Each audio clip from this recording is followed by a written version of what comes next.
Welcome to the Banker Lamp. Please enjoy the video. You begin by checking essentials and getting immediate buy-in. You explain what will happen and why. Once done, position the person so you can reach the target area without strain and adjust lighting and table height. Make sure to test brief palpation and ask about pain on a 0-10 scale. With consent and baseline notes recorded, you take your first deliberate hands-on contact. Use light pressure initially, then increase only if the tissues respond and the client is comfortable. You move into the core of the manual session by layering techniques thoughtfully. Begin broad to warm tissues, then narrow your focus to adhesions or tight spots.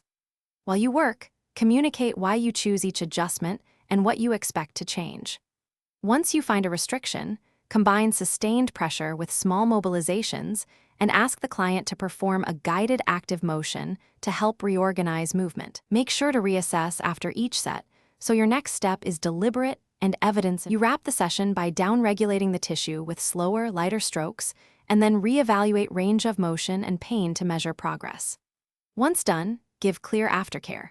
Drink water, avoid heavy activity for 24 hours, and perform 2 simple home exercises you demonstrated. If the client reports increased pain or numbness, stop aggressive work immediately, apply ice for 10-15 minutes, and scale back future intensity while documenting the response and updating the plan. Thanks for watching. If this was helpful, leave a like and consider subscribing. See you next time.